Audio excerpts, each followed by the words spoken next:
आपको बहुत ही ज्यादा टेस्टी और खस्ता मीठे शक्करपारे बनाना बताती हूँ कैसे बनाए जाते हैं। ये खाने में बहुत ज्यादा टेस्टी लगते हैं। अब फेस्टिवल आ रहे हैं, आप इनको बनाइए, सभी को बहुत ज्यादा पसंद भी आएंगे। चलिए बनाना शुरू करते हैं।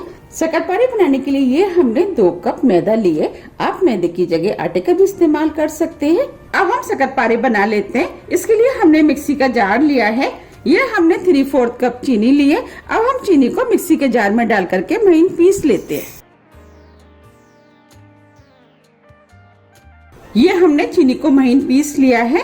ये हमने मिक्सिंग बाउल लिया है जो हमने चीनी पीसी थी। अब चीनी को इसके अंदर डाल देते। चीनी पीस के डालने से ये होता है कि हमें मेल्ट करने में आसानी रहती है। आप चाहे तो साबुत चीनी का भी इस्तेमाल कर सकते हैं। आधा कप देसी घी। आप देसी घी की जगह ऑयल का भी इस्तेमाल कर सकते हैं, लेकिन शक्करपारे देसी घी में ज्यादा टेस्टी बनके तैयार होते हैं, इसीलिए हमने देसी घी का इस्तेमाल किया है। आधा कप दूध, ये नॉर्मल टेम्परेचर पर है।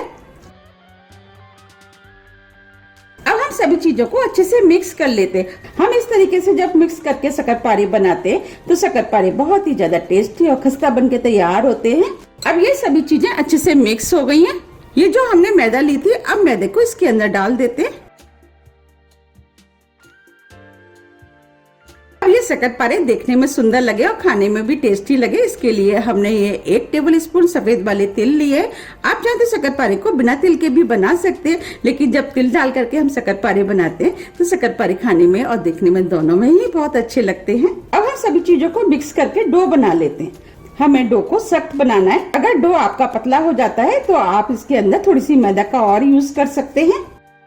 अब ये डो बन गया है, बस हमें इसी टाइप का डो चाहिए। हमें इस डो को ज्यादा चिकना नहीं करना है। अब हम डो को 10 मिनट के लिए रेस्ट के लिए छोड़ देते हैं और ढक देते हैं। 10 मिनट करीब हो गए हैं। अब ये डो भी सेट हो गया है। अब हम शक्करपारे बना लेते हैं। शक्करपारे बनाने के लिए हम इसमें से 1 छोटे नींबू के बराबर का डो लेंगे, क्योंकि हम छोटे छोटे शक्करपारे बनाएंगे। आपको जिस साइज के शक्करपारे बनाने हैं उस हिसाब से आप डो ले लें। अब हम इस डो को हल्का सा चिकना कर लेते हैं। हमें इसे ज्यादा चिकना नहीं करना है।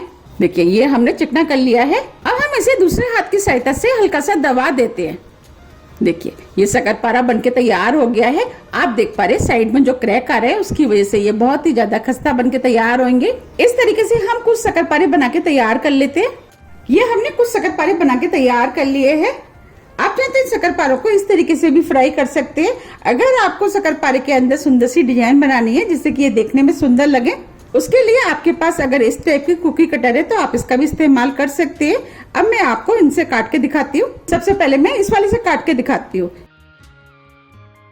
इसके लिए हमें इसके ऊपर रखना है और इसको इस तरीके से दबाना है और जितना भी साइड में एक्स्ट्रा है उसको हम निकाल देते हैं। देखिए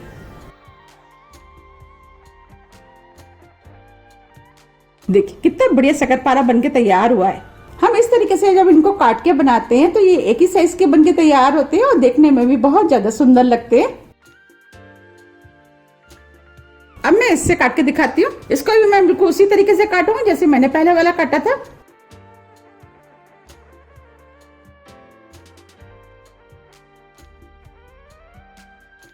और अंदर से इसको हल्का सा दबा देती हूँ जिससे कि ये आसानी से निकल जाएगा।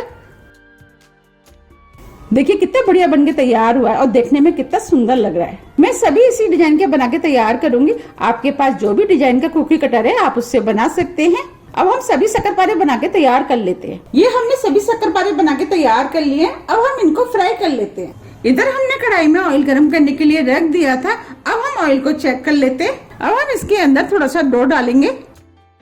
आप देख पा रहे हैं डो में हल्के हल्के से बबल्स आ रहे हैं। बस हमें इतना ही गर्म ऑयल चाहिए।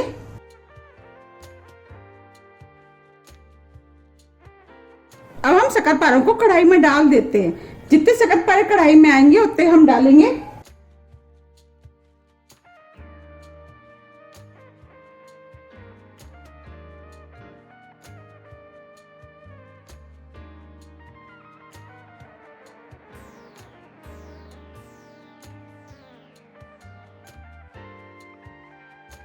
ये हमने डाल दिए हैं। अब हम इनको फ्राई होने देते हैं। फ्लेम को हमने स्लो कर दिया है।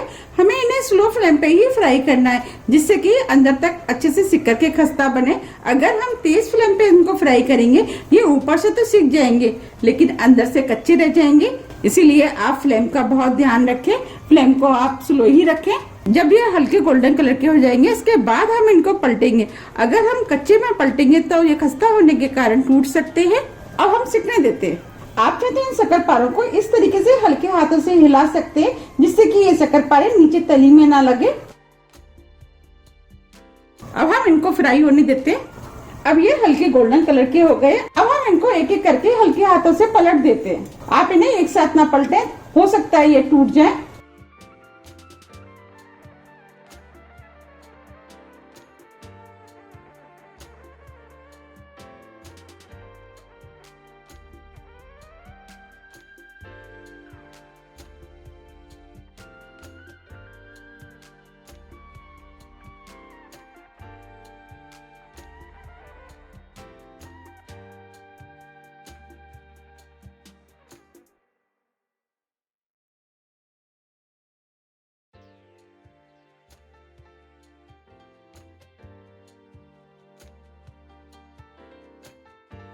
ये हमने सभी पलट दिए हैं। अब हम इनको दूसरी तरफ से भी फ्राई होने देते हैं।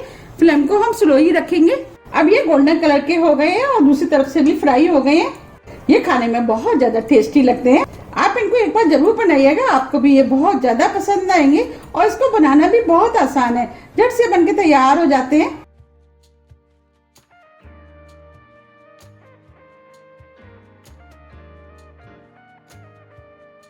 अब हम इनको निकाल लेते हैं।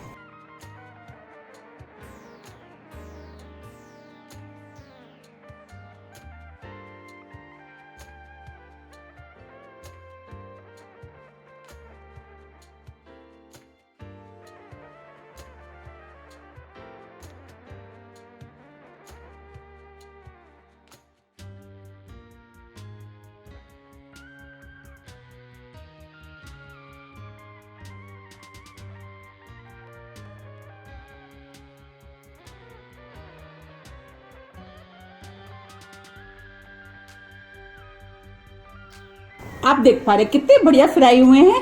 अब जो बचे हैं उनको भी हम बिल्कुल इसी तरीके से फ्राई कर लेंगे। ये हमने सभी शक्करपारों को फ्राई करके तैयार कर लिया है। आप देख पा रहे देखने में कितने सुंदर लग रहे हैं। ये खाने में भी बहुत ज्यादा टेस्टी लगते हैं। अब मैं आपको पास से भी दिखा देती हूँ। देखिए लग रहे हैं ना कितने सुंदर। ये काफी खस्ता बने हैं। देखिए ऊपर से क्रैक है, ये खस्ता होने का साइन है। अब मैं आपको तोड़ के भी दिखा देती हूँ कितने खस्ता बने हैं।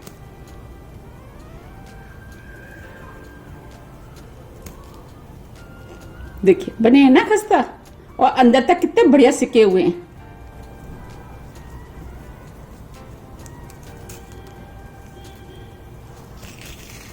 देखिए कितने खस्ता बने हैं। ये खाने में बहुत ज्यादा टेस्टी लगते हैं। आप इनको एक बार जरूर बनाइएगा, आपको भी ये बहुत ज्यादा पसंद आएंगे। आप इन्हें 2 से 3 महीने के लिए एयरटाइट डिब्बे में भर करके रख सकते हैं। लेकिन इतने दिन चलते किसके घर है, क्योंकि बनते ही इतने टेस्टी हैं, झट से खत्म हो जाते हैं। ये खाने में इतने टेस्टी बनते हैं कि आप बिस्किट खाना तो भूल ही जाएंगे। और ये बच्चों बड़ों सभी को बहुत ज्यादा पसंद आते हैं। आप इनको मेरे कहने से एक बार जरूर बनाइएगा। मैंने आपको जिस तरीके से बनाना बताया, अगर आप उस तरीके से बनाएंगे तो आपके भी बिल्कुल इसी तरीके की बनके तैयार होंगे। अगर बाई चांस आपके फटते हैं तो इसका मतलब यह है कि आपने चीनी या मोन की क्वांटिटी ज्यादा कर दी है। इसके लिए आप इसके अंदर थोड़ी सी मैदा और ऐड कर लें, फिर आप इनको फ्राई करेंगे तो आपके बिल्कुल ऐसे ही बनके तैयार होंगे। अगर आपको मेरी रेसिपी पसंद आती है तो आप ज्यादा से ज्यादा फ्रेंड और फैमिली के साथ शेयर कीजिए और कमेंट्स करके ये जरूर बताइए कि आपके ये कैसे बने। आप मुझे कमेंट्स करके ये भी बताइए कि आप इनको कब बना रहे हैं। आप मुझे मेरे फेसबुक पेज को भी फॉलो कर सकती है, इसका लिंक मैं अपने डिस्क्रिप्शन बॉक्स में दे दूंगी। अगर आपको मेरी रेसिपी थोड़ी भी पसंद आती है तो रेसिपी को लाइक कीजिए, चैनल को सब्सक्राइब कीजिए। सब्सक्राइब बटन के बगल में जो बेल आइकन है उसे आप प्रेस करना ना भूलिए, जिससे कि मेरी आने वाली वीडियो का नोटिफिकेशन आपको सबसे पहले मिल सके। अब हम फिर मिलते हैं इसी तरह की टेस्टी रेसिपी के साथ। जब तक के लिए नमस्कार।